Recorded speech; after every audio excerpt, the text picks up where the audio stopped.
Coping with COVID, updates on the pandemic and information to help you thrive and survive COVID-19. It's brought to you by the South Carolina Department of Health and Environmental Control. Visit scdheck.gov for an updated list of testing sites and important information on how to protect yourself, your family, and friends from the coronavirus. SCDHEC, healthy people, healthy communities. In it together and the South Carolina Diabetes Advisory Council, presenting Wellness Wednesday every Wednesday on Coping with COVID. The City of Columbia Office of Business Opportunities, helping to meet the needs of small, minority, and women-owned businesses in the City of Columbia. Log on to columbiasc.net/OBO. Agape Counseling and Training Services. Call 803-779-2777 for licensed professionals of counselors and social workers helping families, engaged and married couples, and individuals of all ages gain an understanding of all aspects of their lives. If you're having a challenge coping with COVID, contact Agape Counseling and Training Services at agapects.com. And Palmetto Media Connections, connecting media and communities together. Coping with COVID, brought to you by SCDHEC. In it together, the Diabetes Advisory Council, the City of Columbia Office of Business Opportunities, Agape Counseling and Training Center, and Palmetto Media Connections. Coping with COVID with Tre Tailor. Fight the spread and take a stand against coronavirus. Wear a mask in public. Stay at least 6 feet apart from others. And get tested. Join us and fight the spread. Visit scdheck.gov/COVID-19. Hey there, I'm Tre Tailor, and you are watching Coping with COVID, updates on the pandemic and information to help you thrive and survive COVID-19. As you heard, it's brought to you by SCDHEC. In it together, SC, the South Carolina Diabetes Advisory Council, and the City of Columbia Office of Business Opportunities. Coping with COVID is also brought to you by Agape Counseling and Training Center and Palmetto Media Connections. Well, have you ever wondered why or how neighborhoods, communities become segregated, and if there was or even is an intentional plan to separate and divide? Well, Historic Columbia and the City of Columbia have collaborated on a webinar exploring the book, The Color of Law, How Our Government Segregated America. Part 2 of the series is tonight, and they'll talk about redlining and today's disparities. We'll talk about that and give you info on the rest of the series on Coping with COVID. Attorney Tameika Isaac Devine, Dr. Bobby Donaldson, and Dr. Ronald Epps joins us. That's later on Coping with COVID. But first, we were actually on the air yesterday doing the Wellness Wednesday show with Assistant Epidemiologist Jane Kelly when the siege on the Capitol began. And we will replace our regular news and public service announcement segment today while talking about what happened.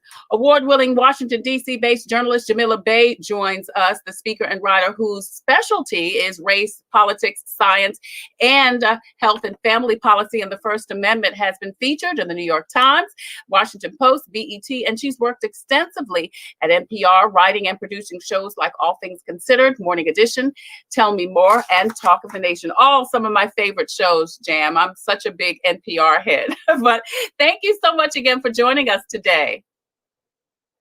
It is such a delight and a pleasure to be with you, Tre. Thank you for having me.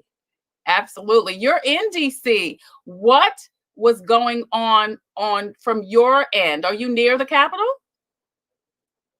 I am, as the crow flies, a little closer, but driving, I am 1.1 mile from the Capitol building.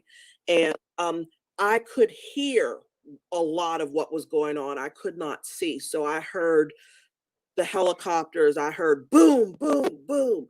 I heard sirens and racing cars.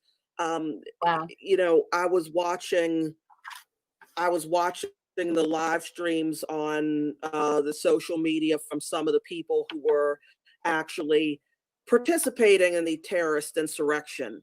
And yeah, we've lived through a coup. Happy 2021. I know, right? Just when you thought you couldn't get enough of 2020, here we are, 7 days in, the first week in January, and folks are infiltrating the Capitol building. Jam, how can the U.S. Capitol be sieged upon like we saw yesterday?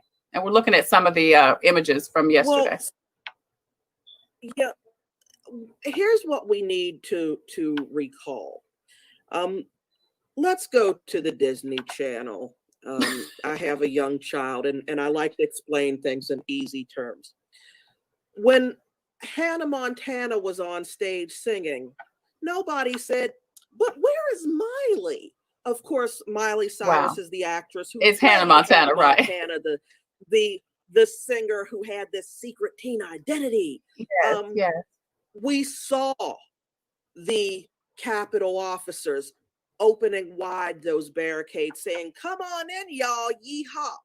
We saw that they did not perform their duties as directed.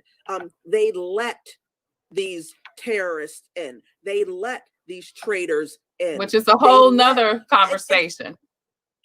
You know, but the thing, and I recognize the need for measured response, but that time has passed. That time has passed. This president stood up and called out to these people, said, "I love you" to these people, said, "March up to the Capitol" to these people. They did that.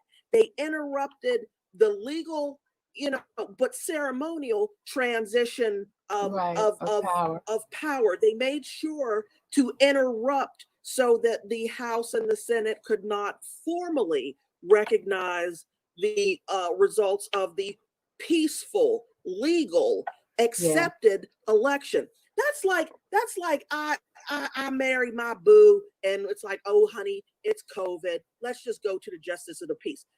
And then COVID's over, so we can gather again, and we have a wedding, and then we have a reception, and all the elders done gone home because they danced and had a good time. And it's toward the end, but it's not over yet. We still got the hall for another 47 minutes. And my boo's ex come up talking about, "I object to this wedding.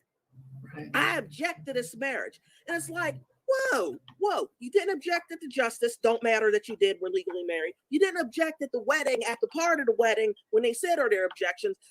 That don't matter. It's a legal marriage. You wait till it's the party, till everybody, like half the people gone, and we're just here waiting to finish up the contract at the hall before you say anything.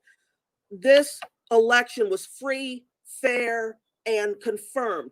There were challenges to it. His own judges said, "We can't do anything with this. The challenges are thrown out. It is what it is." Nothing. So calling out to these traitorous insurrectionists, number one, to call out and say interrupt it and incite that's called sedition, and it's illegal. Showing up to interrupt the transfer of power, even though you're too stupid to recognize that the transfer of power will happen no matter what. And this is just procedure and ceremony. It's kind of like the reception at a wedding. Everything legal's already done.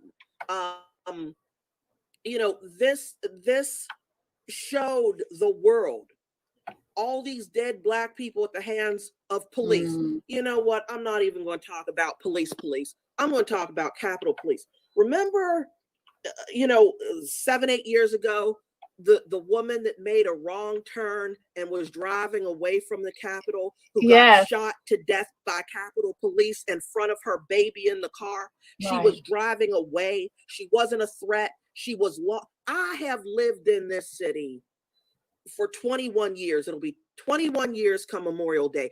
I still I know where she was at. It's confusing because if you're in one lane, you have to U-turn to get around, or else you go on the Capitol grounds. It's confusing if you do know.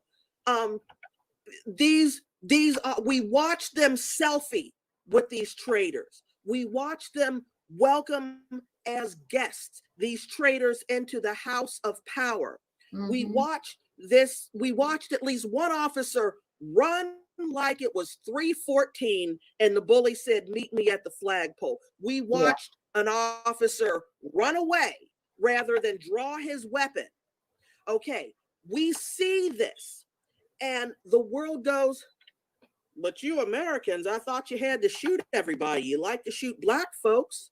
Well, Jamil, I want to stop you right there, just because I want to delve into a couple of things that you said. One, what do you think the implications will be in other countries looking at how we, for lack of a better term, and no disrespect to anybody, mishandled this situation. I mean, what does that look like to other countries? Mishandled is such a gentle word. And it's like, you know, in the vernacular, they talk about screw the pooch. And to be honest, that poor pooch has, you know, looks like Pinhead from the 80s movies, you know, just screws all over. It's crazy. We have lost such standing in the world, on the world stage. There is no country that should listen to anything the United States has to say about free and fair elections and democracy if we do not actually force upon, not even force, but deliver to this sitting president the repercussions that our Constitution and our laws state he must endure. He committed sedition. He said, hey, y'all, let's stop the transition of power. Y'all do it. It's illegal for him to incite such a thing. He incited such a thing. And then he said, I love you, go and try and do it. They disrupted the procedures of the House and the Senate. It's wonderful that there were no, I mean, there were 4 of them dead, but, you know, 3 killed themselves. One guy tased himself to death. Like, whatever, that's just fitting. There was a woman who was shot and killed. But, you know, one person dead at the hands of officers, when we know that it would have been a bloodbath before the world. The world sees the double standard. The world sees that, you know, the U.S. claims to be the arbiter of all things democracy, except when it's Nazis at their own door. You know, again, nobody asked, where is Miley? I love this Hannah Montana music. Nobody asked, where are, you know, we saw video of these police officers tussling, pushing back and forth with the I only wish that, you know, that the Black Lives Matter protesters who said, please stop killing us, we're going to stand here and chant, had the opportunity to get within standing distance of an officer. If a Black Lives Matter protester raised her hand to scratch her face in a way that a cop didn't like, we know that they have been shot and they have been gassed and they have been set upon with batons and shields and pinned to the ground. The only thing we haven't seen that we saw in the 1960s is dogs set upon people. Right. The fire hose things have happened too. So the world stage has a big spotlight, and they're going, we don't have a leading cast member anymore because the U.S. has royally effed it up. We're talking to Washington, D.C. based journalist Jamila Bey, a writer and a radio host herself. And I know you've got to get on the air in just a little bit. So Jamila, before you leave, I want to ask you a couple of questions. Many think President Trump should be ousted right now because we don't know what's going to happen. I mean, even though he has said there will be a peaceful transition of power, these folks, his followers, his supporters, are already incited. So what do you think, one, should happen between now and January 20th? And two, I guess, do you think there should be, I mean, some people are talking about the 25th Amendment, you know, just to get them out of there now. What do you think about that? This is where the political scientist in me rubs my little hands together, so excited and know the possibilities. The 25th Amendment, which would remove this traitor who is sitting still in the seat of presidential power. I don't know how that, well, I know how that is. I know why that is. Would allow a pardon from Mike Pence, which would then deliver him right into the hands of the attorneys general of Washington, D.C. And New York, which would be very fun to watch because they've been chomping at the bit to get at it. However, these are federal charges that must be answered. If we allow a coup, and this was a violent coup, it's not our fault that, he asked incompetent idiots who couldn't do it right to do it, but they showed up at the Capitol with weapons and bombs, plural bombs, incendiary devices. They came prepared to do battle. The fact that they were incompetent and failed at it is not the point. If the U.S. does not prosecute this president for at least the sedition he caused, the U.S. has no standing, period, anymore again, ever in the world. Right. It cannot happen. If we do not police our own, we cannot police anybody else. And that's the reality. That's the reality. I do not envy the Biden-Harris administration coming in. However, boy, does my little political scientist heart go pitter patter, because this is the stuff that we studied. It was 1812 the last time this happened. You weren't even a human then, and I was chattel. I was currency the last time this happened. Right. And now that the political agency of Black women who delivered this presidency, who delivered this Senate, who delivered a whole lot of state houses around the country, have inspired all of these states that you think are red. Louisiana, I'm looking at you. Florida, Alabama, I'm looking at you. Those are not red states. Those are places where the Black vote is suppressed. And all of these places are saying, wait a minute, if we actually have Black people vote and let Black women lead us, we got our own Stacey Abrams is here. We can change things. And that reality caused a coup d'etat. Yeah. Washington, these people don't believe that folks who look as you do should be able to choose a president. They'd rather overthrow the whole system than allow that. So let's see what happens. It's going to get really interesting. It's going to get very interesting. And you have provided, as always, such an interesting take. Thank you so much, award-winning Washington, D.C. based journalist and radio host Jameela Bay. Thank you, beautiful, so much. Take care. God bless. Be safe over there in D.C. And tell us where we can check you out. Tell us where we can check you out. So I hang out at Clubhouse a lot lately, but on social media, I'm Jameela Bay, J Bay on Twitter. I host a show on WPFW, the Pacifica Network in Washington, D.C. And you can find my opinions there. All right. Jameela Bay, thank you so much for joining us today on Coping with COVID. Have a great show today, beautiful. Next, Attorney Tameika Isaac Devine, Dr. Bobby Donaldson, and Dr. Ronald Epps join us to talk about the color of law, how government segregated America, and how that has anything to do with what's going on now in Columbia, South Carolina. That's next on Coping with COVID. I'm Tre Tailor.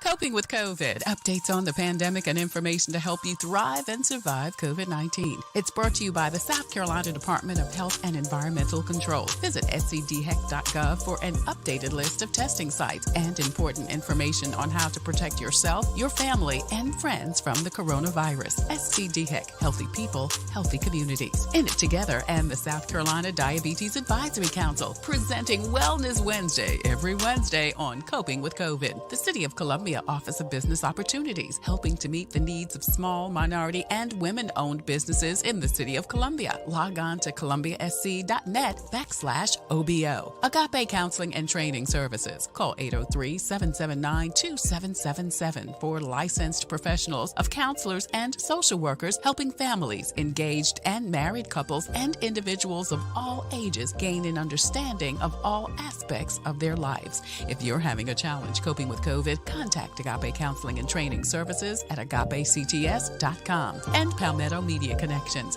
connecting media and communities together. Coping with COVID, brought to you by SCDHEC. In it together, the Diabetes Advisory Council, the City of Columbia Office of Business Opportunities, Agape Counseling and Training Center, and Palmetto Media Connections. Coping with COVID. with Tre Tailor. The end of the year is fastly approaching, and the time is now to start something new. Have you been putting off starting a nonprofit organization but don't know how? Join me on January the 9th at 10 a.m. to 2 p.m. where I will walk you through the nonprofit application process. At the end of this class, all you'll need to do is hit the submit button. Again, join me January the 9th at 10 a.m.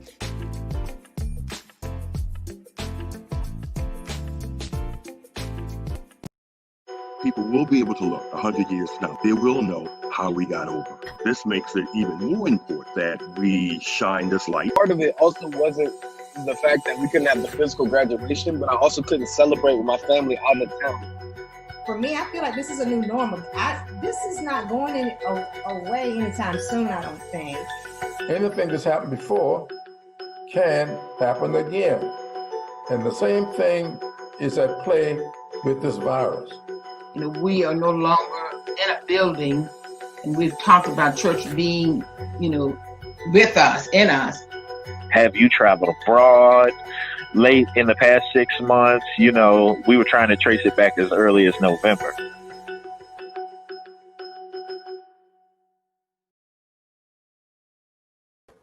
Welcome back to Coping with COVID. I'm Tre Tailor. Updates on the pandemic and information to help you thrive and survive COVID-19. I want to remind you that we are streaming live on the Tailor Made Productions page. That's the home of Coping with COVID. Please go over there and hit like and share. So not only you can watch Coping with COVID, but you can also get all of your COVID-related updates. We're also streaming live on YouTube. So please go over there and hit the subscribe button and also like and follow us on Instagram. I want to remind you to please post and share this information out so we can get the message to the masses. We're getting ready to have a really good conversation, I think, about the color of law, how the government segregated America. The book that was written in 2017 explores how segregation directly affects social strife and has its roots in governmental politics, state, national, and the local level.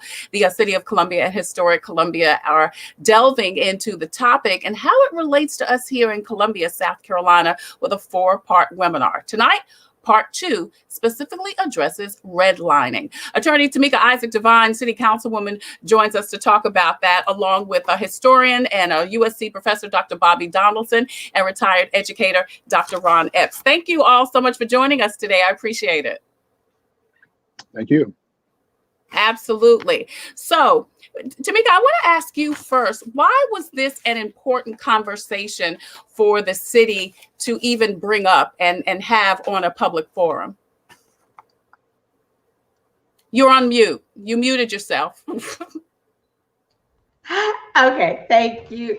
Thank you so much, Tre, for having us. So for me, I'm very involved in the National League of Cities. I'm actually on the board, and the last conference I went before everything locked down in March was the National League of Cities, our conference in DC.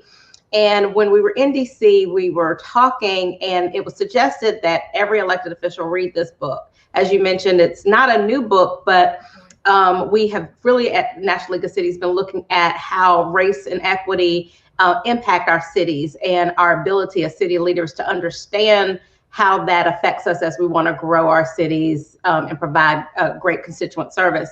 So the discussion came up about this book, and I was interested in getting it. So I got it and read it myself. And when I read the book, I was floored. A lot of stuff I knew and had heard about, but didn't know in the depth and level.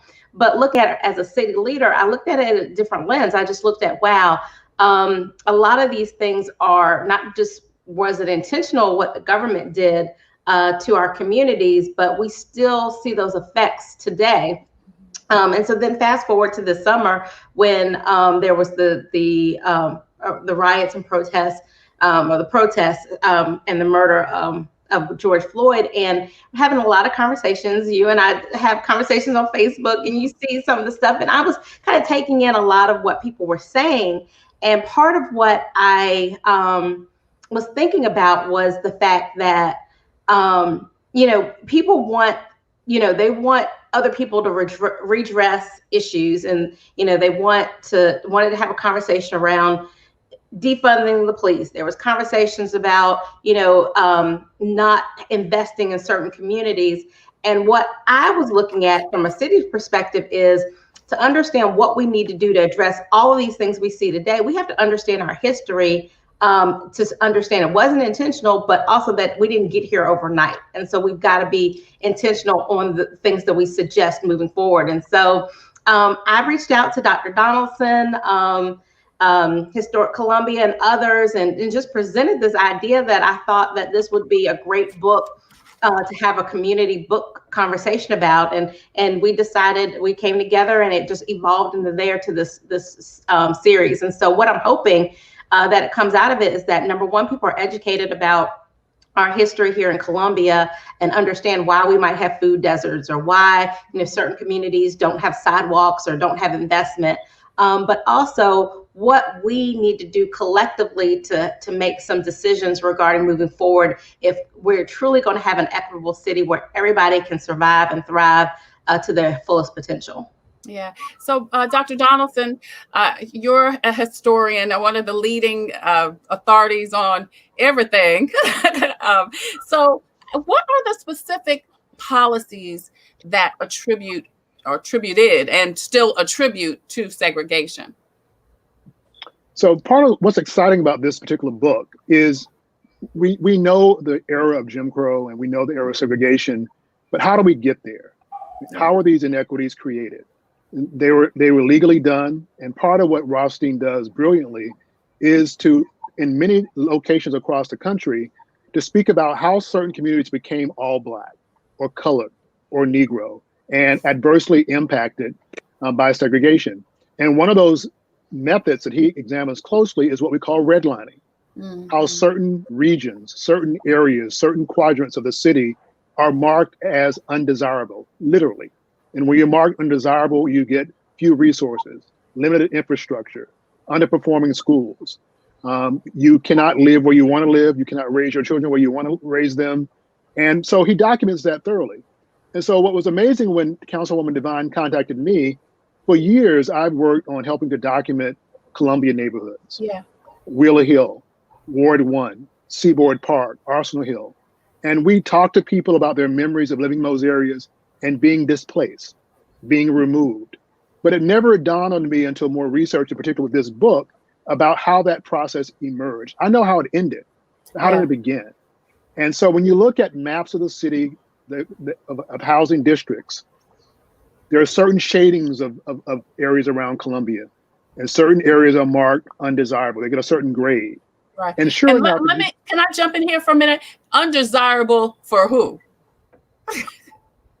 For largely white investors. Okay, and that's what I want to get to, because I mean, I think we know, like you said, that there were places we couldn't live, places we couldn't work, places we couldn't go, and I think it's so interesting that you said they were marked undesirable. Yeah, so they're marked industrial for some folks. Their neighborhoods, people are living there, houses and churches, and so when you overlay the history of some of the historic downtown neighborhoods of Columbia on top of the map of the redlining maps, sure enough, it is Ward 1, it is Arsenal Hill, there's an area in Columbia called Seaboard Park. No one knows what that is now. That's the Vista. No one knows that the Vista, now a destination for Columbia, was a working class Black community. How did that neighborhood evolve and how did it disappear? This book and this conversation we're having here in Columbia helps illuminate that. For example, in our last series we sponsored with Historic Columbia and the university, we featured people who live in those neighborhoods. So attorney Franchot Brown, who lived in Allen Benedict Court, who lived in Waverly, who then moved to Lincoln Park, who spoke about his community being impacted by Highway 277. Few of us who travel from Columbia to Northeast Columbia even think that there were homes, churches, and schools between that route and the Northeast. Well, there were. There were some African Americans who purchased homes when the government knew well that ultimately within a decade, those homes would be impacted by highway construction. So their homes are undervalued. Their homes are undervalued, which adversely impacts generational wealth. So part of, again, what's exciting about this book, we know there is an inequity. How did it become that way? And what role did lending agencies, and specifically roles of local, state, and federal government play in adversely impacting the lives and the futures of Black families. You make such an interesting point about 5 points, because I live in Waverly, and not only do I see the historic markers. I mean, we talked to Jennifer Clyburn a couple of weeks ago about the house that she is purchasing that was, the business, probably one of the first African-American female business owners, which is very close to the 5 Points area. So to say that this was such a thriving Black business community and it evolved into what is being the party spot for the college kids, Right. I mean, I think that is so interesting. I'd love to talk more about that, how that evolved. But I want to bring you into the conversation, Dr. Epps, as it relates to school and education. Same thing. I mean, we already know that African-American students just not only didn't get the same resources, but even in some areas in South Carolina, in the rural areas, they are not getting what they need. I mean, I'm not even talking about during COVID, where there's no internet connection, but even pre-COVID, there was such a disparity in those some areas in South Carolina. Yes, I have. It's interesting. I have lived out this issue on both a personal level and a professional level. I grew up in Kansas City, and I grew up in an area of Kansas City, a neighborhood in Kansas City that was totally destroyed as the result of practices of redlining. In fact, I took 4 of the Midland superintendents back to see these areas, so that they could get an idea of issues related to this country's system of apartheid or segregation, whatever you want to call it.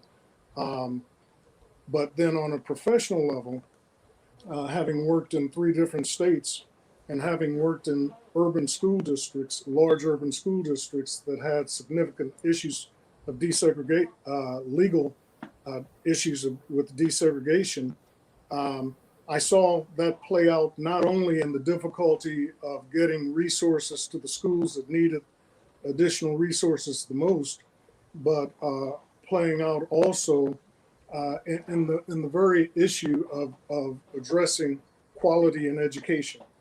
I was surprised at the extremes when I came to South Carolina and saw how that played out here.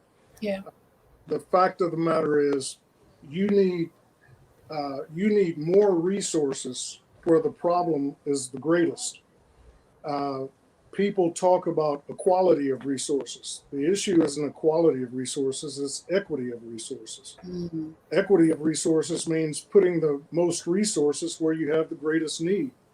There's a significant aversion to doing that in South Carolina. When I was in Illinois, I was required by the courts to do that. That was part of the remedy that I and others on my staff had to write to address the issues of apartheid, of segregation in the Rockford School District. Those issues were directly the outgrowth of redlining. There probably has been no issue that has affected the quality of education any more than the practice of redlining.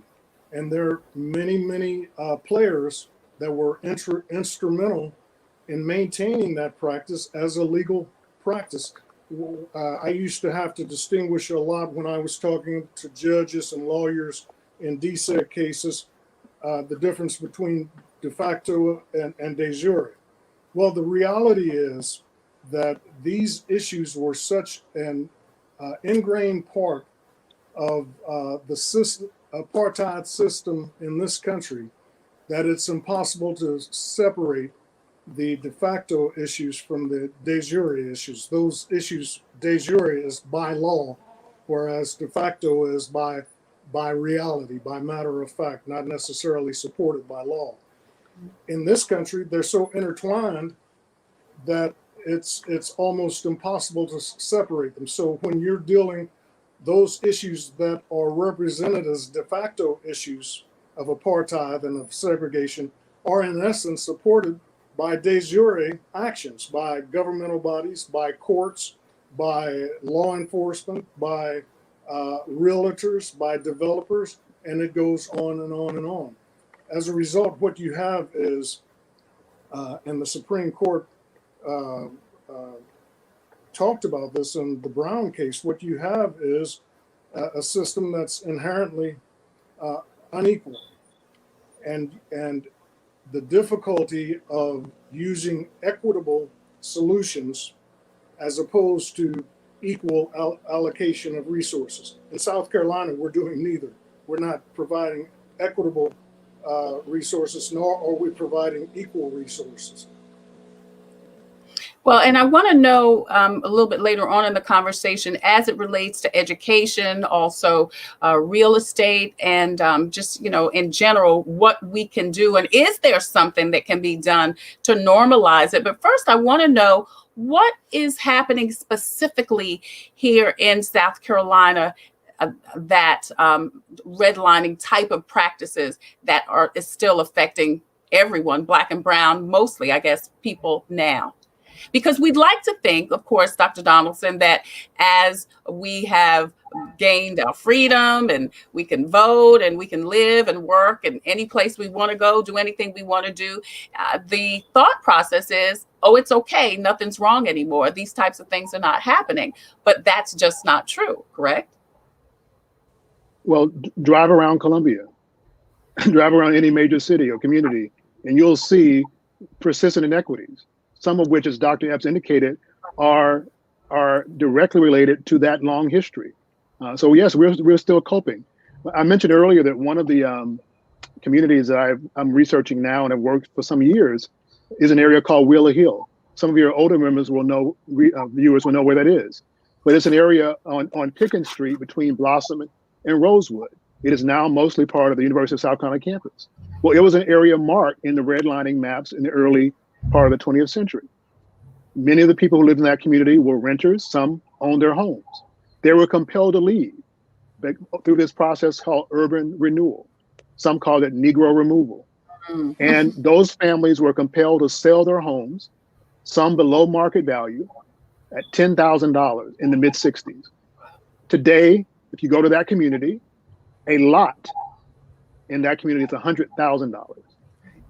So people are losing their investments, and others are benefiting, including my university, which purchased those communities to expand campus housing, to build a research infrastructure for the public good. That's how eminent domain was justified. Yeah, you and said so they were. As Councilwoman Devine now makes a compelling case about affordable housing, you cannot argue for affordable housing in Columbia by not acknowledging that the reason why we don't have affordable housing in some areas is because of policies that were adopted and embraced by federal, state, and local officials. Right. So, Tameika, then how do we get through that? How do we get past that? How do we break down those barriers? Is it doable, or is it a pie in the sky thought to feel like we can really effectively make a change and make all things equitable for everyone? I mean, I feel like it's doable. I mean, I certainly wouldn't have suggested that we put the time and effort to have this education process if it wasn't. But I think it starts with education. And what I would say is, like, just as an elected leader, I have conversations, with my colleagues and other folks, and even well-meaning, sometimes they don't understand why there needs to be an investment in a certain area that is not, that is not equal to an investment somewhere else. Right. Or they don't understand why a policy might need to target a particular area, a particular community, because to them it's not fair. Well, how we got here wasn't fair. So we're not starting on an equal playing field. And so I think that if we can have that real conversation, that's dialogue, then people will understand why certain things might need to be looked at through an equity lens. Not why certain things, everything needs to be looked at through an equity lens, but how do you do that? And then how do you make a decision to make an investment that you may not have made before in a particular area? I mean, there are cities that are pledging, $20, $50, $100 million worth of new affordable housing. And, you know, in order to get there, you need folks who are at the table making those decisions understand that this not only is something that the city or the government county needs to do, but that we owe it to our citizens because of the policies that brought us to where we are now. Right. So Dr. Donaldson, let me ask you this, and I mentioned this earlier. How do you go from a place like Wheeler Hill, and as you said, the 5 Points area being a redlined area, an area that was originally undesirable for some, but then end up becoming very desirable, so much so that, as you say, folks are compelled, and that was an interesting term that you used, they were compelled to leave that area, leave their homes, sell their homes for little or nothing. How do you go from... I shouldn't use the word compelled, they were forced. Yeah, coerced. And I should say too, Trey, I should also clarify something, because it again shows you how this is very much shaped by racial ideology. There were only certain portions of 5 Points impacted. Only one side of Hardin Street was impacted, not the other. So these were lines that were deliberately drawn to impact only certain people, often people who lacked the political voice and power at that time to fight back. Right. And let me just jump out and say that line was Gervais Street. Was that the line right to the right? Well, if I'm looking to the right of Gervais Street or Hardin Street? Well, it depends. It depends on what blocks, because there are parts of Gervais that were very much impacted. If you know where Wesley Methodist Church is, if you look at that community now below Barnwell Street, it looks like a bomb went off down there. It did. It was called urban renewal. Yeah. So Dr. Donaldson, Dr. Epps, I'm sorry. What do you see that needs to be done? What can you say specifically that needs to be done as far as our educational system to bring some equity to those areas? So to those areas that are just really not thriving at all educationally.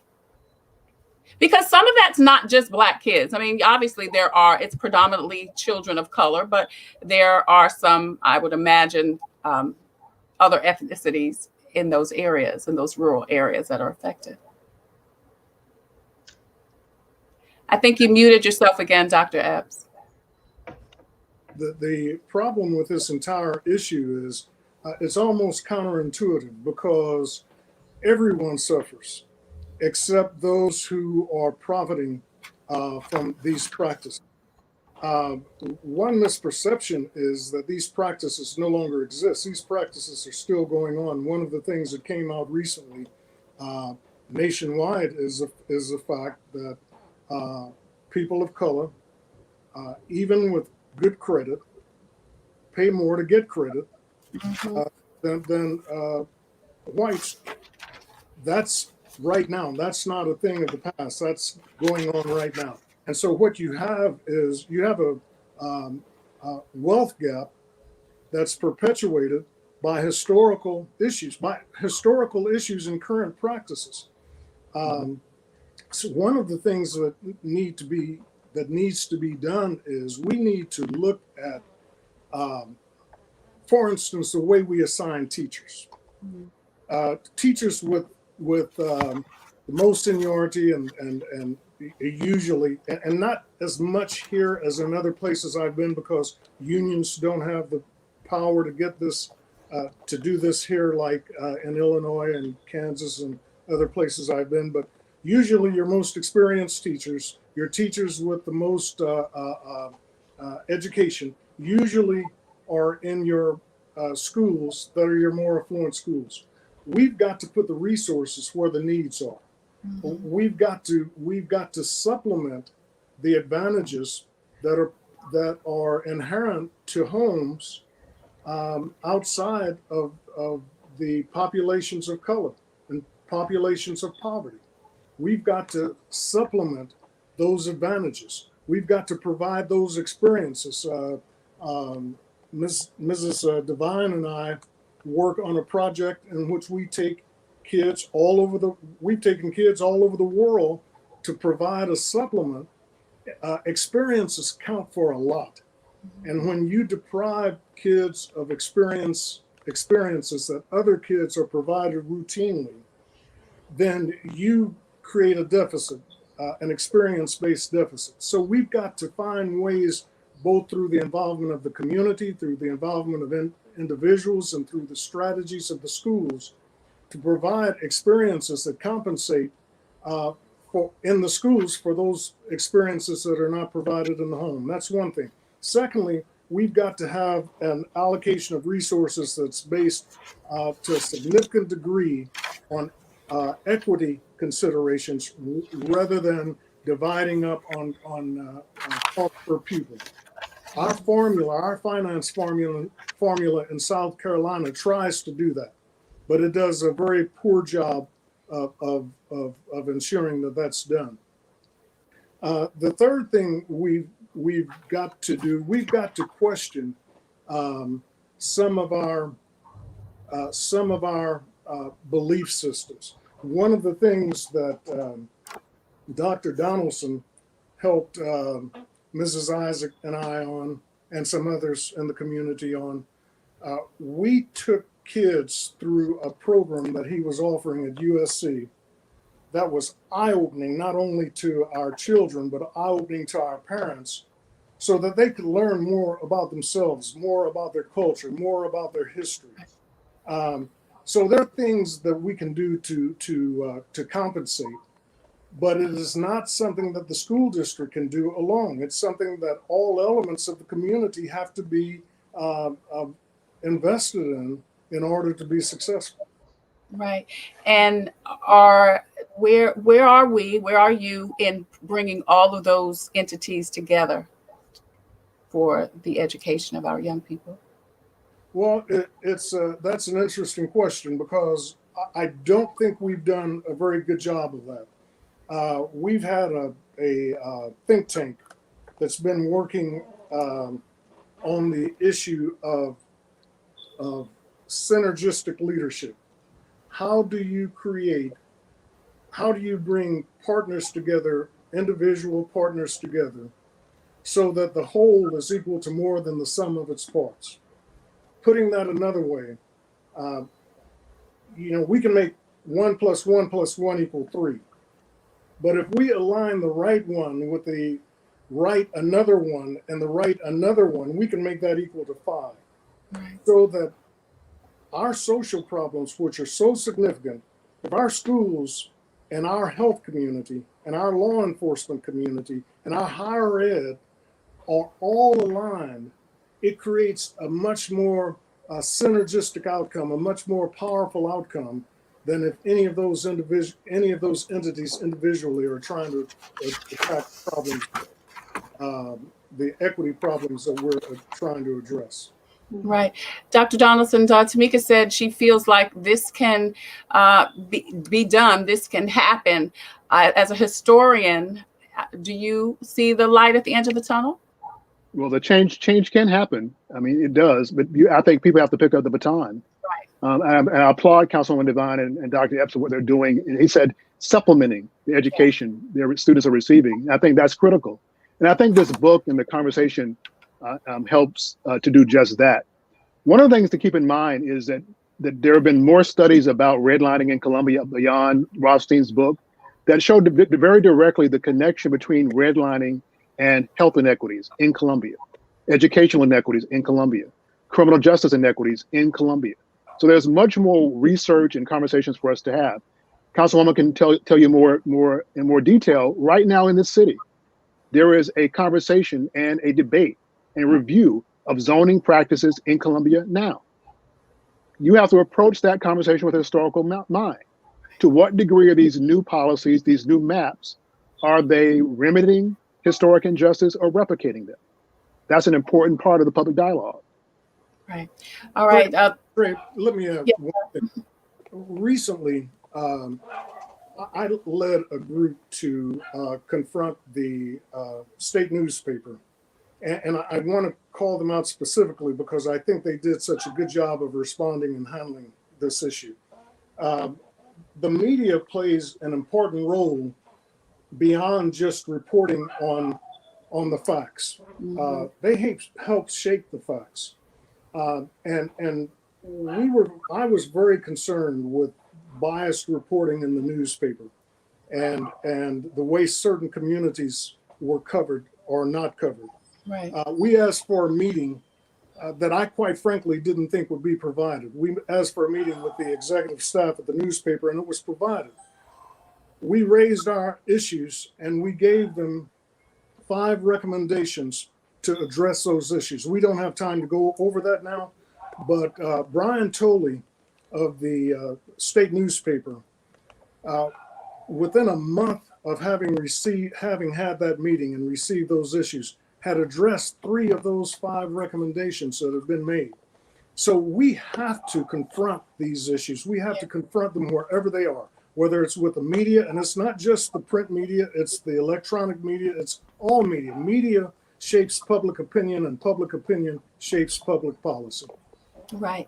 All right. So the webinar is tonight on Zoom, and the link is scrolling at the bottom. If you want more information, or if you want to join the Zoom link, please check out the information on the screen. That's this evening. And then the third session is actually January 21st with the author, Richard Rosenstein. He's going to join you, Tameika, for a conversation. And then on February 4th, the fourth and final innovative solutions with today's mayors. Where do we go from here? And Tameika, will you be in that session? I'm assuming Mayor Steve Benjamin will be. Yes, so I'll be at all of them, but yeah, Mayor Benjamin will be hosting that session. He's invited Mayor Bilaus from Charlotte to join him, and then he's got 2 other mayors that we're waiting on confirmation, but there'll be a conversation. And just kind of when you talked about the light at the end of the tunnel, there are cities that are doing some very innovative things. I mean, I think Durham has introduced reparations, which is very bold and innovative. And that's something Charlotte, like I mentioned, they've pledged $100 million for affordable housing, as well as just this week they announced that they have a really innovative small minority business program to grow their Black businesses. So there are some great things that other cities are doing. I think Columbia, we have an innovative mayor. We've got great members of council, if I do say so myself. And so we're at a position that we can do these things as well. But we've got to make sure that people are educated so that we can help them understand why these bold methods will be necessary in order for us to really get the equity in our community that we need. Awesome. It's a great initiative. Thank you for bringing it to the table. Thank you, gentlemen, for joining in on the efforts. And again, the link is scrolling at the bottom. If people want more information about the seminars and to register for this evening's seminar, you see the website, you see the link, and also the phone number for more information. And of course, you can also get more information about the next 2 sessions on February 4th and January 21st. Dr. Donaldson, with a historian and history professor at the University of South Carolina, Dr. Ronald Epps, retired educator and educational consultant. Thank you so much. And City Councilwoman Tameika Isaac Devine, thank you all so much for joining us. And again, for all that you do for our community. Before we leave, Tameika, someone told me over the holidays that Steve is not running for re-election. I haven't had that confirmed to me. Okay, all right.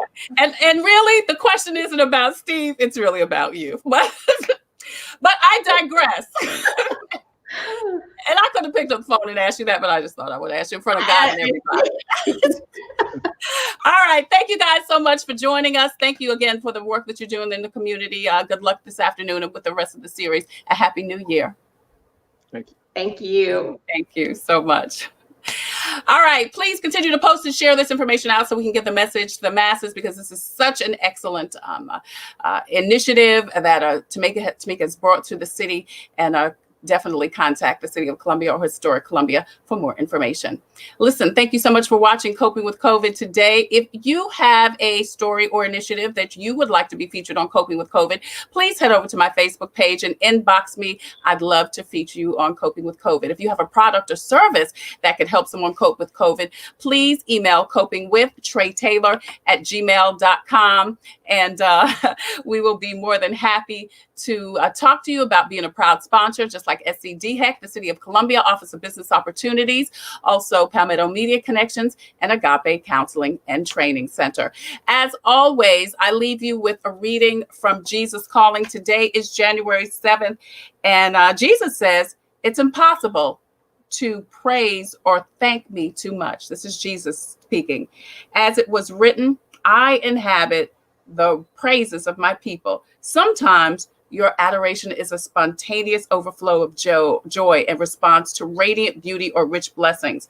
At other times, your praise is more disciplined and measured, an act of your will. Jesus says, I dwell equally in both types of praise. Thankfulness also is a royal road to draw me near to you. A thankful heart has plenty of room with me. I want to continue and tell you that Jesus says, when you thank me for the many blessings I provide, you affirm that I am God from whom all blessings flow. When adversity strikes and you thank me anyway, your trust in my sovereignty is a showpiece in invisible realms. Fill up the spare moments of your life with praise and thanksgiving. The joyous discipline will help you live in the intimacy of my peace. That's your Jesus Calling for today, Thursday, January 7th. I'm Tre Tailor. Until the next time, I wish you peace, abundant blessings, and I encourage you to please wear your mask over your nose and under your chin. I'll see you tomorrow.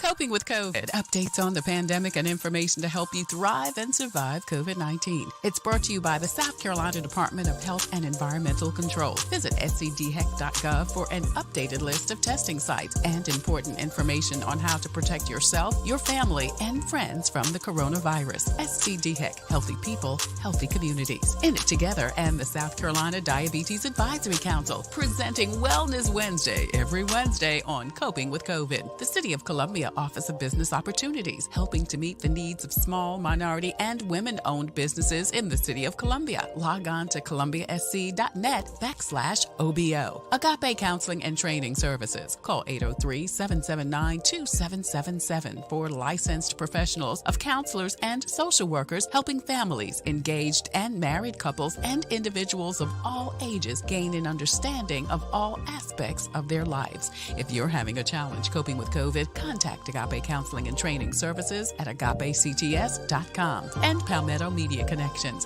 connecting media and communities together. Coping with COVID, brought to you by SCDHEC, In It Together, the Diabetes Advisory Council, the City of Columbia Office of Business Opportunities, Agape Counseling and Training Center, and Palmetto Media Connections. Coping with COVID with Tre Tailor.